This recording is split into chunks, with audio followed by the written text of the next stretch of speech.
জুলাই অভ্যুত্থানে মানবতাবিরোধী অপরাধে শেখ হাসিনা সহ ৩ আসামির বিরুদ্ধে আগামী ১৩ নভেম্বর রায়ের দিন ধার্য করবে আন্তর্জাতিক অপরাধ ট্রাইব্যুনাল ১। দুপুরে মামলাটির বিচারিক কার্যক্রম শেষে ট্রাইব্যুনাল রায়ের দিন ঘোষণার তারিখ নির্ধারণ করে। চিফ প্রসিকিউটর ও অ্যাটর্নি জেনারেল এক ব্রিফিংয়ে এ তথ্য জানান। এর আগে ট্রাইব্যুনালে সমাপনী বক্তব্য রাখেন তারা। এই প্রথম জুলাই গণহত্যার কোনো মামলার বিচারিক কার্যক্রম শেষ হয়েছে। মামলাটিতে মোট 54 জনের সাক্ষ্য নিয়েছে ট্রাইব্যুনাল। এছাড়াও জুলাই অভ্যুত্থানে সংগঠিত আসামিদের নানা অডিও ভিডিও প্রমাণ দেখানো হয়েছে আদালতে। এর আগে বুধবার জুলাই অভ্যুত্থানে মানবতাবিরোধী অপরাধের মামলায় আসামি শেখ হাসিনা, আসাদুজ্জামান খান কামাল, চৌধুরী আব্দুল আল মামুনের পক্ষে যুক্তিতর্ক উপস্থাপন শেষ হয়। বুঝতে পেরে আদালত আগামী 13ই নভেম্বর তারিখ নির্ধারণ করেছেন। ওই দিন তিনি ঘোষণা করবেন কবে রায়টা প্রোনাউন্স করবেন। 13 তারিখে তিনি একটা সংক্ষিপ্ত তারিখ দিয়ে সেই দিন তিনি রায়টা ঘোষণা করবেন। 13 তারিখে for declaration of pronouncement of the date of judgment এই জন্য ফিক্স করা হয়েছে। এই আইনটা সম্পূর্ণভাবে আন্তর্জাতিক স্ট্যান্ডার্ডকে সামনে রেখে তৈরি করা হয়েছে। এই সরকার ক্ষমতায় আসার পরে এই আইনটাকে আন্তর্জাতিক স্ট্যান্ডার্ডের সাথে কম্প্যাটিবল করার জন্য অ্যামেন্ডমেন্ট আনা হয়েছে। আইসিসি রোম স্ট্যাটিউট অর্থাৎ যেটা জাতিসংঘের আন্ডারে পরিচালিত যে আন্তর্জাতিক অপরাধ আদালত, সেইখানে যে আইন, সেইটার যে এলিমেন্টস অফ ক্রাইমস, সেখানে রুলস অফ প্রসিডিওরের যে বিধানগুলো আছে সেগুলো আমরা আমাদের আইনে ইনকর্পোরেট করে এই আইনটাকে আন্তর্জাতিক আইনের সাথে সমান করা হয়েছে, সেই মানের তৈরি করা হয়েছে। আমি বলেছি অপরাধের যদি বিচার না হয়, এই আসামিরা যদি খালাস পায়, তাহলে এই ধরনের অপরাধ আগামী প্রজন্মের সামনে আরও আসবে। 5 বছরের শিশু এভাবে গুলিবিদ্ধ হয়ে মারা যাবে, 10 বছরের আনাস গুলিবিদ্ধ হয়ে মারা যাবে, মুগ্ধ পানি বিতরণ করতে যে মারা যাবে। দর্শক, ট্রাইব্যুনালে আছেন সহকর্মী সৈকত সাদিক, আমরা যুক্ত হচ্ছি তার সাথে। সৈকত, রায়ের তারিখ ঘোষণা এরই মধ্যে আমরা জানি যে 13 নভেম্বর এক ধরনের রায়ের তারিখ নির্ধারণ করা হয়েছে। এই বিষয়ে চিফ প্রসিকিউটর এবং অ্যাটর্নি জেনারেল আর কি জানিয়েছেন? শুরুতেই বলে নিচ্ছি যে আগামী 13ই নভেম্বর আসলে রায় তো দেওয়া হবে না, ওদিন ঘোষণা করা হবে যে জুলাই মানবতার বিরোধী যে অপরাধে ক্ষমতাচ্যুত সাবেক প্রধানমন্ত্রী শেখ হাসিনা এবং তার সরকারের যে স্বরাষ্ট্রমন্ত্রী ছিলেন আসাদুজ্জামান খান কামাল ও সাবেক আইজিপি চৌধুরী মামুনের বিরুদ্ধে যে মামলাটি এই ট্রাইব্যুনালে দায়ের হয়েছিল জুলাই অভ্যুত্থানের পর, যে পুনর্গঠিত আদালতের মধ্যে প্রথম যে মামলাটি দায়ের হয়, সেই মামলার কিন্তু বলা চলে যে বিচারিক কার্যক্রমের আনুষ্ঠানিকতাভাবে প্রায় কিন্তু শেষ। বিচারিক কার্যক্রমে এখন শুধু রায়ের অপেক্ষা। সেই রায়টা হয়তো আমরা ভেবেছিলাম যে আজকে বিচারকে যে সমাপনী বক্তব্য দিবেন প্রসিকিউশনের পক্ষ থেকে, বা আগে থেকেই জানানো ছিল যে অ্যাটর্নি জেনারেল, দেশের যে সর্বোচ্চ আইন কর্মকর্তা মোহাম্মদ আসাদুজ্জামান, তিনি আজকে বক্তব্য দিবেন, তিনি তার অবস্থান তুলে ধরবেন। যখন এই মামলায় সূচনা বক্তব্য শুরু হয়, যেদিন প্রথম সাক্ষ্য গ্রহণ শুরু হয়, ওই দিনও কিন্তু তিনি বক্তব্য দিয়েছিলেন এবং আজকে তাদের বক্তব্যের পরেই ট্রাইব্যুনাল 13ই নভেম্বর যে তারিখটা রেখেছেন শুনানির জন্য, বলতে গেলে ওই দিনই তিনি ঘোষণা করবেন যে শেখ হাসিনার এই মামলায় রায়টা কবে দেওয়া হবে, মানে সেই বিষয়টা নির্ধারিত হবে 13ই নভেম্বর। তো আজকে যেহেতু তিনি কথা বলেছেন এবং তিনি বলেছেন যে আজকে এই যে মামলায় 54 জন সাক্ষী দিয়েছেন, 28 কর্মদিবসে যে সাক্ষ্য কার্যক্রম হয়েছে, জুলাই অভ্যুত্থানের যেসব অপরাধ 1400 মানুষ নিহত হয়েছে এবং 30,000-এর বেশি মানুষ আহত হয়েছে, পঙ্গুত্ব বরণ করেছেন, সেই বিষয়ে যে অভিযোগগুলো, যে অপরাধের অকাঠ্য তথ্য উপাত্য তুলে ধরেছেন প্রসিকিউশনের পক্ষ থেকে, তিনি বলেছেন যে এই সব অপরাধ প্রমাণে যথেষ্ট এবং এটা শুধু এই ট্রাইব্যুনালেই নয়, এর বাইরে সারা বিশ্বের যে কোনো আদালতে গেলেই কিন্তু প্রমাণ হবে যে তারা দোষী। এবং তিনি বলেছেন যে যদিও 2 আসামি বাইরে পলাতক রয়েছেন এবং অনেক জায়গা থেকে বলা হচ্ছে যে একপক্ষীয় বিচার হচ্ছে বা ন্যায় বিচার পাবে কিনা, তাদের অনুপস্থিতিতে বিচার, এই বিষয়গুলো তিনি তুলে ধরে বলেছেন 1400 মানুষ যে হত্যা হয়েছে তাদেরও ন্যায় বিচার নিশ্চিত করতে হবে। শুধু বাইরে থেকে যারা বলছেন তাদের ন্যায় বিচার না, 2 পক্ষেরই ন্যায় বিচার নিশ্চিত। এবং তিনি সর্বোচ্চ শাস্তির দাবিও জানিয়েছেন। প্রসিকিউশনের পক্ষ থেকে বলা হয়েছে তারা যেসব অপরাধ এই আদালতে তুলে ধরেছেন, তারা অকাট্য প্রমাণ তুলে ধরেছেন, সেটা অনেকটাই স্বচ্ছ। এবং এই কথাও বলেছেন যারা অপরাধী তারা এই অপরাধের জন্য কোনো অনুশোচনা নেই, তারা বাইরে বসে হুমকি দিয়ে যাচ্ছে, সেনাবাহিনীর বিরুদ্ধে নানা কথা বলছেন, দেশে একটি গৃহযুদ্ধের লাগানোর চেষ্টা হচ্ছে, এরকম প্রসিকিউশনের পক্ষ থেকে দাবি করা হচ্ছে। এবং 2 আইনজীবী আজকে সর্বোচ্চ শাস্তির দাবি জানালেন। তবে রাষ্ট্রনিযুক্ত যে আইনজীবী, আসামি পক্ষের আইনজীবী, তিনি বলেছেন যে প্রসিকিউশন যে অভিযোগগুলো তুলে ধরেছেন, যে অপরাধ প্রমাণ নিয়ে এসেছেন, এগুলা কিন্তু অপরাধ প্রমাণে যথেষ্ট নয় এবং তার দাবি তার যে মক্কেল যে দুজন রয়েছেন তারা ন্যায় বিচার পাবেন। আপনি জানেন যে এই মামলায় একজন রাজসাক্ষী হয়েছেন, তিনিও এই মামলার আসামি ছিলেন, পরে দোষ স্বীকার করে রাজসাক্ষী হয়েছেন। তার ব্যাপারে রাষ্ট্র বলেছেন, রাষ্ট্রপক্ষের আইনজীবীরা বলেছেন যেহেতু এই ব্যাপারে আদালত সিদ্ধান্ত নেবেন যে কী সিদ্ধান্ত নেবেন, সব মিলে পরে এই মামলার যে চেয়ারম্যান বা বিচারপতি গোলাম মুর্তুজা মজুমদার তিনি আশ্বস্ত করেছেন তিনি ন্যায় বিচারের বিষয়টি গুরুত্বভাবে দেখেন। এবং যেহেতু আজকে এই মামলার কার্যক্রম সরাসরি সম্প্রচার হয়েছে, সব মিলে তানিয়া আগামী 13ই নভেম্বর পর্যন্ত অপেক্ষা করতে হবে এবং 13 নভেম্বরই জানা যাবে শেখ হাসিনার মামলার রায়টা কবে দেওয়া হবে এবং এই মামলা কি শাস্তি হবে সেটা পরবর্তীতে জানা যাবেন।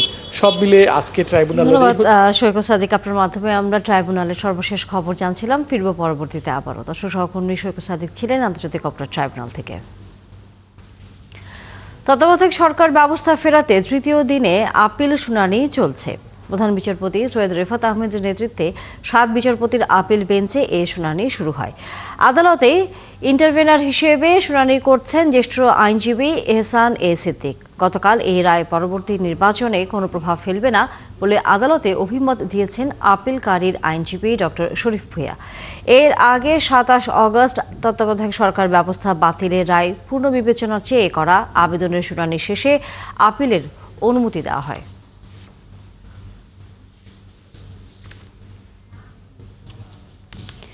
বিতর্কিত ব্যক্তিদের আগামী নির্বাচনে অংশ নেওয়া থেকে বিরত রাখতে নির্বাচন কমিশনকে উদ্যোগ নেওয়ার আহ্বান জানিয়েছেন বিএনপির স্থায়ী কমিটির সদস্য ডক্টর আব্দুল মঈন খান। প্রধান নির্বাচন কমিশনার AM নাসিরউদ্দিনের সাথে বৈঠক শেষে তিনি একথা বলেন। আগামী সংসদ নির্বাচনকে সামনে রেখে সিইসির সাথে বৈঠক করেন বিএনপির 3 সদস্যের প্রতিনিধি দল। পরে সংবাদ ব্রিফিংয়ে মঈন খান বলেন, জাতীয় নির্বাচনের দিনেই গণভোট দেওয়ার দাবি জানিয়েছেন তারা। একই সাথে নির্বাচন সুষ্ঠু করতে ইসির উদ্যোগ ও মনোভাবের প্রশংসা করেন তিনি। বিশেষ করে বিতর্কিত যারা, প্রশ্নবিদ্ধ যারা রয়েছেন তাদের যেন আগামী নির্বাচন প্রক্রিয়ায় কোনোভাবে অংশগ্রহণ করতে না পারে, কোনো প্রভাব ফেলতে না পারে, সেই সম্বন্ধে নির্বাচন কমিশনকে অত্যন্ত সতর্ক থাকতে হবে। আমরা অনেকেই যে ভয়টা পাচ্ছি যে নির্বাচনের দিনে বিশৃঙ্খলা হবে, আইন শৃঙ্খলা পরিস্থিতির ক্ষতি হবে, আমি বিশ্বাস করি যে বাংলাদেশের মানুষ তাদের অন্তরে গণতন্ত্র রয়েছে, তারা গণতন্ত্রে বিশ্বাস করে এবং তারা গণতন্ত্র প্রক্রিয়া তারা যেটা তার বিগত 15 বছর যে গণতান্ত্রিক প্রক্রিয়া তারা নিজেদের ব্যবহার করতে পারেনি, সেই গণতান্ত্রিক প্রক্রিয়া একটি সুষ্ঠু নিরপেক্ষ ভোটদানের মাধ্যমে তারা সঠিকভাবে তারা তাদের অধিকার প্রয়োগ করবে। আসন্ন জাতীয় সংসদ নির্বাচন ঘিরে এখন দেশের প্রতিটি অঞ্চলে বইছে রাজনৈতিক উত্তাপ। নানা ভাবনায় ব্যস্ত সাধারণ ভোটাররা। তবে এই নির্বাচনে নারীরা কি ভাবছেন, তারা কেমন নেতৃত্ব দেখতে চান, কি পরিবর্তন চান সমাজে, আর কতটা প্রস্তুত ভোট দিতে, এসব প্রশ্নের উত্তর খোঁজাও জরুরি। আজ ঠাকুরগাঁয় নারীদের কাছ থেকে জেনে নেব সেই ভাবনার খুঁটিনাটি। তানভীর হাসান তানু এবং জাহিদ হাসান মিলুর ছবিতে প্রতিবেদন।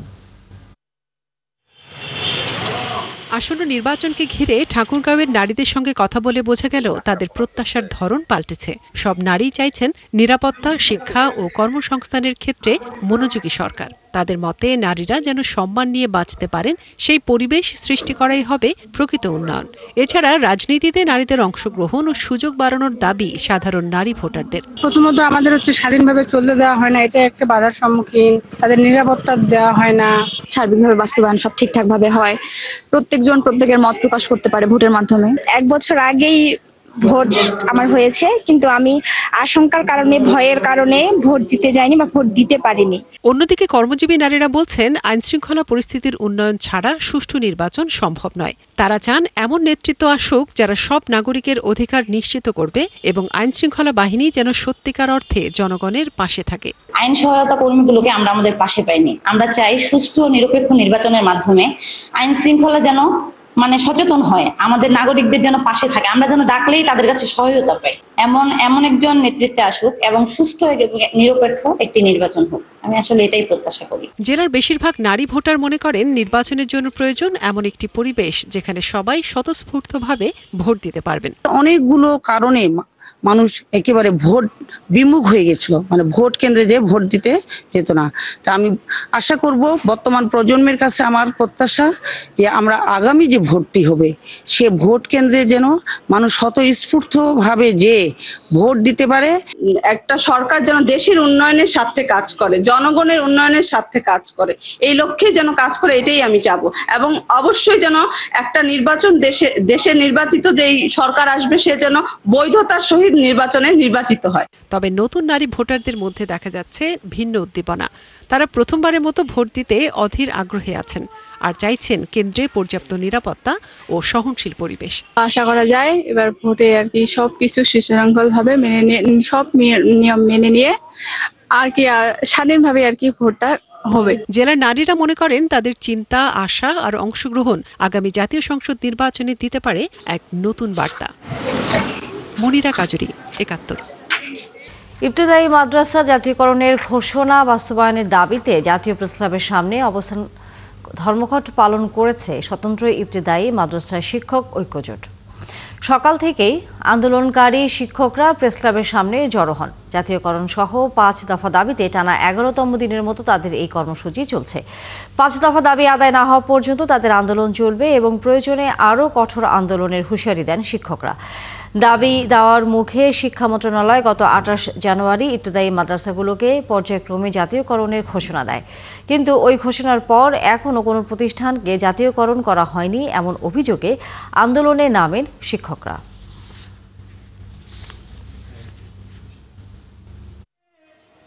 আমরা যেহেতু শিক্ষক জাতি গড়ার আমরা কারিগর, সেই হিসেবে আমরা কোনো অশুভ আচরণ করি নাই।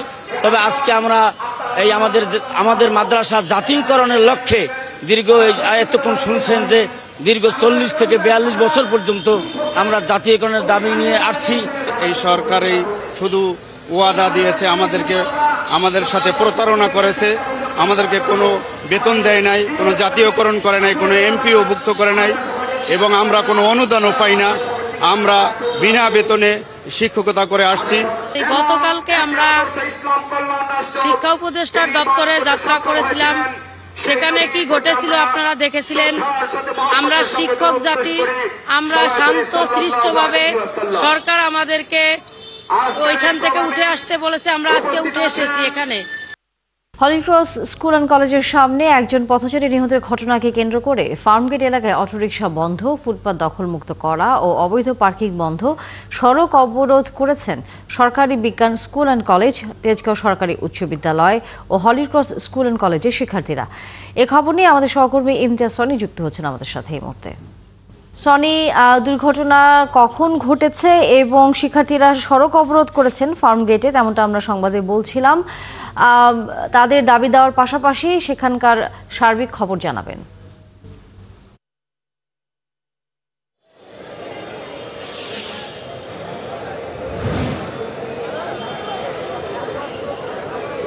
তানিয়া, আজ বেলা ঠিক 11টা থেকে মূলত নিজ ক্যাম্পাসের সামনের সড়ককে নিরাপদ রাখার দাবিতে আসলে তেজগাঁ সরকারি বিদ্যালয় এবং তেজগাঁ সরকারি বিজ্ঞান কলেজের শিক্ষার্থীরা মূলত প্রথমে ফার্মগেটের যে মূল সড়ক, অর্থাৎ ফার্মগেট থেকে কাউরান বাজার যে মূল সড়ক, সেখানে তারা অবস্থান নেয় বেলা 12টা পর্যন্ত।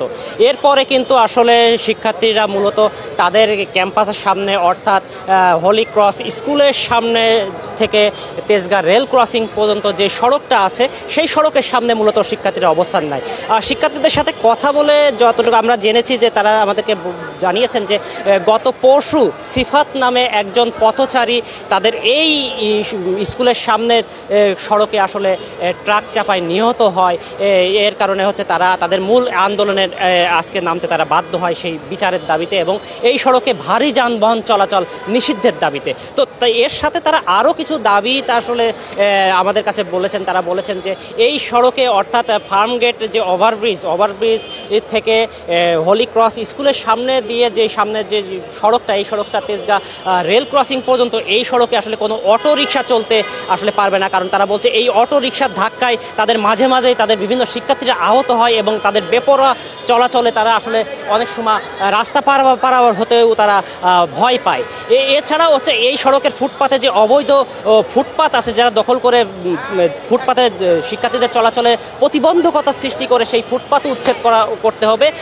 সড়কের স্পিড ব্রেকার বেশ কয়েকটা মাঝে মাঝে কয়েকটা সড়কে স্পিড ব্রেকার দেওয়ারও দাবি জানায়। এছাড়া সড়কে হচ্ছে রাতের বেলা পুরো অন্ধকার থাকে, এই কারণে সড়কের ল্যাম্প পোস্টেরও দাবি জানাচ্ছে। তো শিক্ষার্থীদের এরপরে হচ্ছে আমরা তেজগাঁ জোনের ডিসি এখানে উপস্থিত ছিলেন, তার কাছে আমরা জানতে চেয়েছিলাম যে শিক্ষার্থীদের দাবি তারা আসলে কত টাকা মানল। তো ইবনে মিজান তেজগাঁ জোনের ডিসি তিনি আমাদেরকে জানিয়েছেন যে পুলিশের সাথে সংশ্লিষ্ট যে দাবি দাওয়াগুলো সেগুলো পুলিশ ইতিমধ্যে তারা মেনে নিয়েছেন, অর্থাৎ এই সড়কে আর কোনো অটোরিকশা চলবে না এবং ফুটপাত উচ্ছেদ থাকবে। কিন্তু এর সাথে ডিভাইডার, স্পিড ব্রেকার দেওয়া এবং ল্যাম্প পোস্ট দেওয়ার দায়িত্ব আসলে সিটি কর্পোরেশনের। সেক্ষেত্রে সিটি কর্পোরেশনের সাথেও তারা যোগাযোগ করছে, সিটি কর্পোরেশনও খুব দ্রুত তাদের এই দাবি মেনে দেবে। আর শিক্ষার্থীরা যেটা জানাচ্ছেন যে তাদের পুলিশের পক্ষ থেকে তাদের দাবি মেনে নিয়েছে, এখন সিটি কর্পোরেশন থেকে এসে তাদের আশ্বাস দিলে আসলে তারা তাদের স্কুল এবং কলেজের সামনের যে সড়ক সেই সড়ক থেকে তারা অবরোধ তুলে নেবে।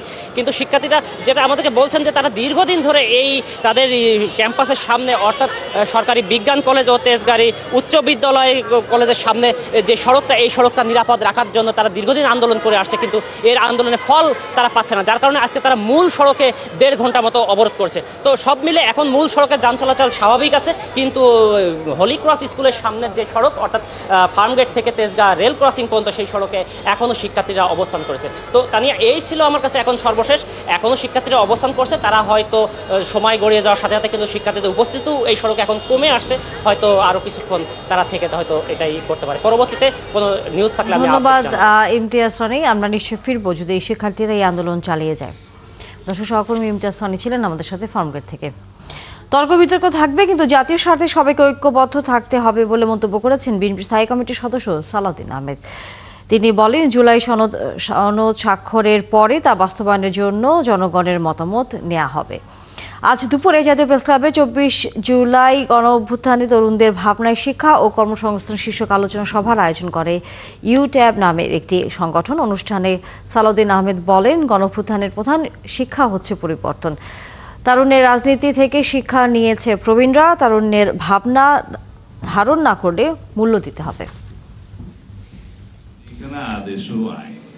এখন আইন জারির ক্ষেত্রে যদি কেউ বলছে যে জুলাই গণ অভ্যুত্থানের জনগণের অভিপ্রায় অনুযায়ী এখন মাননীয় প্রধান উপদেষ্টা সেই আইনটা আদেশটা জারি করতে পারেন, তো সেটা বৈপ্লবিক কথা, ইমোশনাল কথা।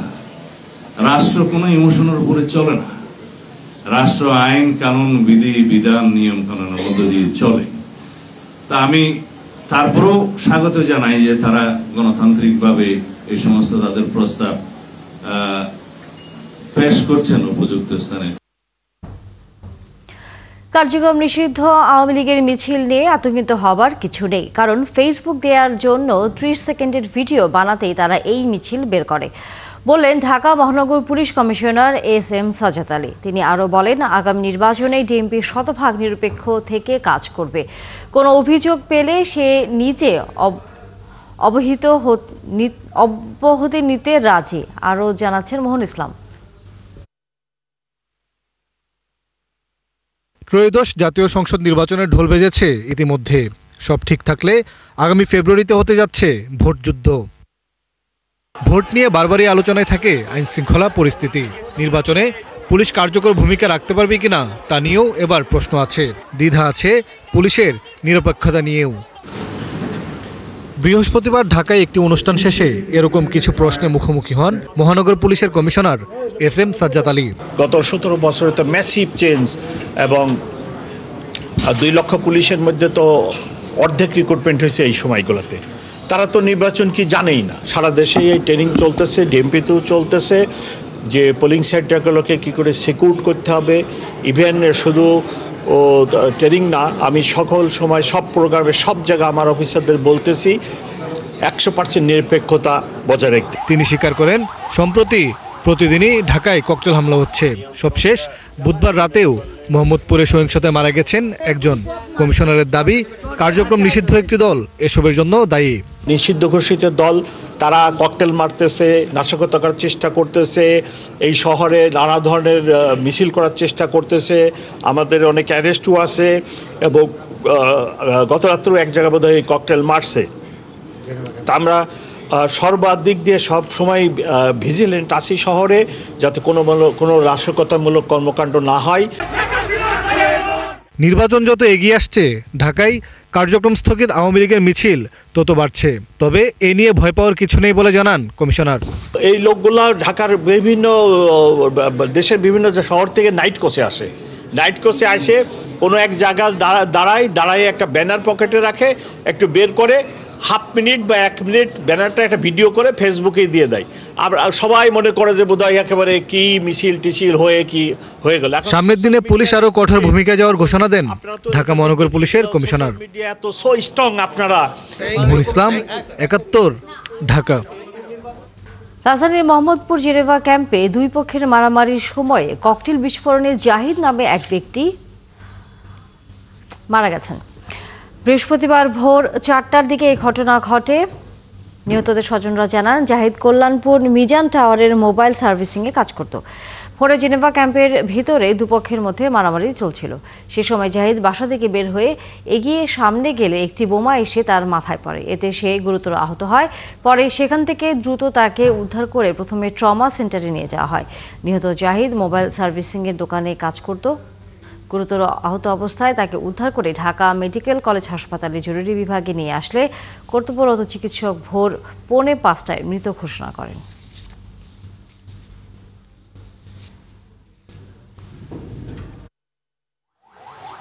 এরা হলো সোদপুরিয়া গ্রুপ, হেদেরি গ্রুপ, পারমনু, পিচ্চি রাজা, হেরা গ্যাংজাম করে।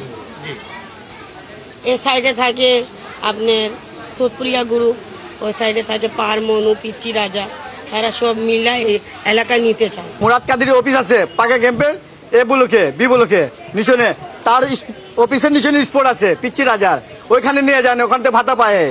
এটা কি পুলিশ আছে, মোহাম্মদপুর থানে আছে, যার টাকা আছে ভাই ভাড়া ফ্লাইটে থাকে। আমরা তো গরিব মানুষ, দিন আনি দিন খাই, আমাকে তো কেউ নাই। রাতের বেলা ঘুমাই থাকলে ভয়ে কোন জায়গায় বম ফালাইব, কোন জায়গায় ঘরের ভিতরে বম ফালাই দিব, আমরা রাতের চোখে ঘুম থাকে না।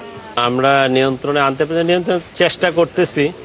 এখানে বহুবিধ সমস্যা আসলে দেখেন, ওই যে অল্প জায়গার মধ্যে অনেক লোক বসবাস করে, এদের মনে ফ্যামিলি ব্যাকগ্রাউন্ডগুলো ওই রকম সেভাবে ভালো না, শিক্ষা টিক্ষা নাই, বা ওই মাদকের কাঁচা পয়সা চাকরি করে কষ্ট করা লাগবে, এই কষ্টও করতে চায় না। কাঁচা পয়সার দিকে ওই ইয়ং জেনারেশন ঝুঁকে পড়তেছে। যারা সেলার তাদের চেয়ে যারা এটার মূল নিয়ন্ত্রক, তাদের গায়ে হাত না পড়া পর্যন্ত এটা কন্ট্রোল করা যাবে না। প্রশস্ত 30 ফিট, অথচ ব্যবহার করতে হয় শুধু পায়ে হেঁটে, তাও আবার রাস্তার এক পাশ। প্রতিদিন কয়েক হাজার মানুষের যাতায়াত এই রাস্তায়। উত্তর সিটি কর্পোরেশনের 54 নম্বর ওয়ার্ডের ধৌর এলাকার এই রাস্তাটি এখন এলাকাবাসীর জন্য এক দুর্বিষহ যাত্রাপথ। সিটি কর্পোরেশন বলছে নতুন পরিকল্পনায় অন্তর্ভুক্ত হবে রাস্তাটি। বিস্তারিত সুমন মাহমুদের প্রতিবেদনে। এই দৃশ্য কোনো খাল কিংবা ডোবার নয়। উত্তর সিটি কর্পোরেশনের 54 নম্বর ওয়ার্ড ধৌরের যাতায়াতের অন্যতম একটি সড়ক। গত 15 বছরে এই রাস্তার সংস্কার হয়নি একবারের জন্য। প্রশস্ত রাস্তার একাংশে যানবাহন চলতে পারে না, সেখানে পায়ে হাঁটাই ভরসা। অপর অংশে খানাখন্দে ভরা। রাস্তাটি এখন এলাকাবাসীর জন্য এক দুর্বিষহ যাত্রাপথ।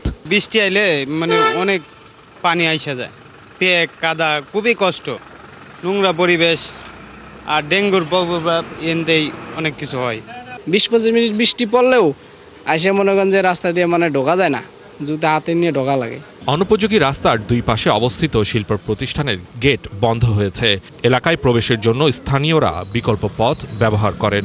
এই রাস্তাটা আমাদের কাছে অনেক গুরুত্বপূর্ণ। এখানে একটা গোডাউন আছে, আমরা সচরাচর যাওয়া আসা করি, আমাদের ওই দিক দিয়ে এই দিক দিয়ে ঘুরে আসতে হয় বা এদিক দিয়ে ঘুরে আসতে হয়। আমার তো বাসা বাড়ি এখানে, আমার চলাচল লাগেই, তাহলে আমি কি করবো? পরে এই যে বস্তা দিয়ে, নিজ উদ্যোগে বস্তা দিয়ে হাঁটাচলা করি। চতুর্দিকে ডাইন বাম সাইড সব রাস্তায় হয়ে গেছে, অথচ এই রাস্তাটার জন্য জনগণের এত দুর্ভোগ যে বৃষ্টি হইলেই আর এই রাস্তাতে যাওয়া সম্ভব হয় না। প্রতিদিন স্কুল কলেজ অফিসে যেতে কাদা পার হতে হয়, কখনো পড়ে যায়, নোংরা হয় জামা কাপড়। একটা গাড়ি এখানে পড়ে গেছে, পড়ে যাওয়ায় 3টা গাড়িতে টাইনা উপরে উঠেছে ওই পাশে, আর নিত্য প্রয়োজনীয় প্রতিদিনই মানুষ দুর্ঘটনা ঘটতেছে। গাড়ি এই যে চাক্কা ফাইসে যায়, যেরকম মনে করেন নিস্টারের সমস্যা দেয়। বাসার ভাড়া কম হলেও রাস্তার দুরবস্থার কারণে কেউ আসেন না। একটা গাড়ি যদি না ঢুকতে পারে, একটা অটো বা একটা প্রাইভেট যদি যে রাস্তায় না ঢুকতে পারে, সেই রাস্তায় মানুষ কেন বাসা ভাড়া নেবে? এলাকাটি সিটি কর্পোরেশনের আওতায় নতুন এসেছে। আশেপাশ সংস্কার হলেও এই রাস্তার দিকে ফিরেও তাকায়নি কেউ। ধরের ব্যাপারে যে মেইন রোড যেটা, ওইটা সেনাবাহিনীর 18 ওয়ার্ড প্রজেক্টের আন্ডারে আছে এবং সেটা করছে। বাট সমস্যাটা হয়ে যায় কি, সব জায়গায় আমরা কিন্তু ল্যান্ড অ্যাকুইজিশন করি না। ল্যান্ড অ্যাকুইজিশন আমরা করি যে এই রাস্তাগুলো হচ্ছে গিয়ে 70 ফিট, 100 ফিট, 80 ফিট, ওই মেজর রোডগুলো। আর যে ব্রাঞ্চ রোডগুলো যেগুলো আছে সেগুলোর ব্যাপারে নিয়ম হচ্ছে যে জনগণ তাদের বিল্ডিং জন্য যে রাস্তাটাকে ছেড়ে দেওয়ার কথা সামনে, ওটা তারা ছেড়ে দেওয়ার কথা, ছেড়ে দিলে সেখানে আমরা 20 ফিট বা 30 ফিটের রাস্তাগুলো করি। ঢাকার বুকে এমন এক রাস্তা যেখানে চলাফেরা করাই যেন প্রতিদিনের যুদ্ধ। সুমন মাহমুদ, 71, ঢাকা। গাজীপুর সিটি কর্পোরেশনের ব্যস্ততম শালনা বিলাসপুর হাবিবুল্লাহ সড়কটি এখন পরিণত হয়েছে দুর্ভোগের প্রতীকে। খনাখন্দে ভরা এই সড়কের প্রতিদিন ঝুঁকি নিয়ে চলাচল করছে হাজারো মানুষ। 3 বছর ধরে এই অবস্থা হলেও তাদের দুর্ভোগ শেষ হয়নি। ইকবাল আহমেদ সরকারের তথ্যছবিতে বিস্তারিত। সড়কে অসংখ্য বড় বড় গর্ত, যানবাহন চলাচল তো দূরের কথা, হাঁটাও কষ্টকর। গাজীপুরের শালনা বিলাসপুর হাবিবুল্লাহ সড়কের এই দুরবস্থার কারণে স্কুল কলেজের শিক্ষার্থী, কারখানা শ্রমিক সহ সব শ্রেণীর মানুষ প্রতিদিন দুর্ভোগের মুখে পড়ছেন। এলাকাবাসীর অভিযোগ, বিষয়টি নিয়ে বারবার সিটি কর্পোরেশনে জানালেও কোনো উদ্যোগ নেওয়া হয়নি।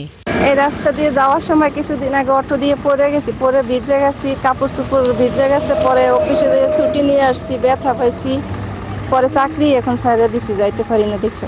আসা যাওয়া করতে পারি না, স্কুলে যাওয়ার সময় পরে যাই, পরে ভিজে যায়, কাপড় চাপড়, আবার বাসায় যাওয়া লাগে। আমাদের যাত্রী পড়ে যায়, আমাদের গাড়ি নষ্ট হয়, কয় টাকা ইনকাম করে যাতে বেশি খরচা হয়। 3 বছর যাবত এই রাস্তা ভাঙ্গা, সিটি কর্পোরেশনে কমপ্লেন করেও কোনো এটার পাইতেছি না যে রাস্তা মেরামত করে দিবে। প্রায় 5 কিলোমিটার দীর্ঘ সড়কের মারিয়ালি, দেশিপাড়া, দক্ষিণ শালনা, মুন্সিবাড়ি প্রতিটি এলাকায় একই চিত্র। এ নিয়ে গাজীপুর সিটি কর্পোরেশনের নির্বাহী কর্মকর্তা জানান, সড়কটির উন্নয়নের জন্য টেন্ডার ডাকা হয়েছে। যখন খুব বেশি বর্ষা ছিল, বৃষ্টি ছিল, রাস্তাটা ইনান্ডেটেড হয়েছিল এবং রাস্তার মধ্যে অনেক পটহোলস হয়েছিল এবং ওই সময় আসলে ওয়েদারটা এত ইন্টিমেট ছিল যে ওই সময় কাজ শুরু করা যায় নাই। এই সম্পর্কে আমরা টেন্ডার কার্যক্রমে চলে গেছি। মানে অত্যন্ত অল্প সময়ের মধ্যেই ওই মারিয়ালি রোড বা যেটি মূলত হাবিবুল্লাহ সড়ক, এই সড়কের কার্যক্রম শুরু হবে। সম্প্রতি একজন পোশাক শ্রমিক সকালে কাজে বেরিয়ে গুরুতর আহত হয়ে চাকরি ছেড়েছেন। তার মতো প্রতিদিন বহু মানুষ দুর্ঘটনার শঙ্কা নিয়েই এই সড়কে নামেন।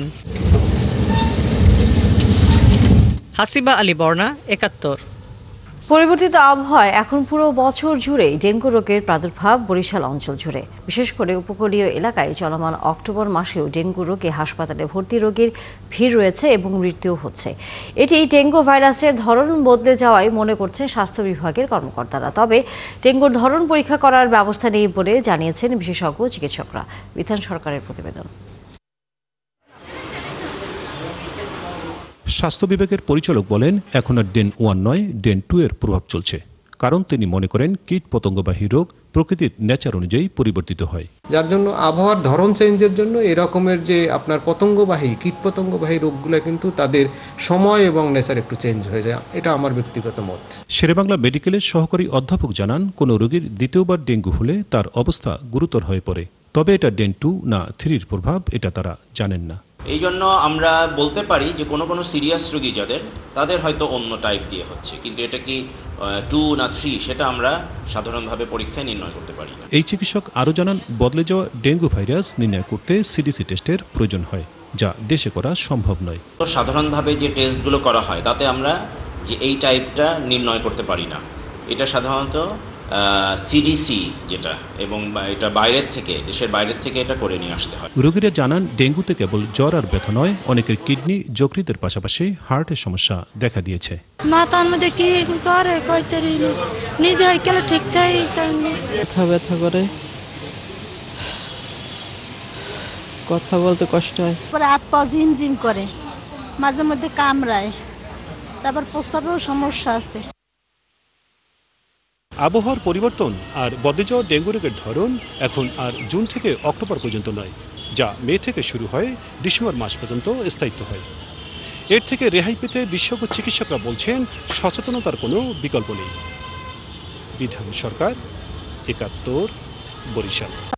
চলছে সংবাদ সংযোগ। সরাসরি সংবাদ অনুষ্ঠান দেখতে চোখ রাখুন ৭১-এর ফেসবুক পেজে এবং সাবস্ক্রাইব করুন ৭১-এর ইউটিউব চ্যানেল। থাকুন ৭১-এর সাথে।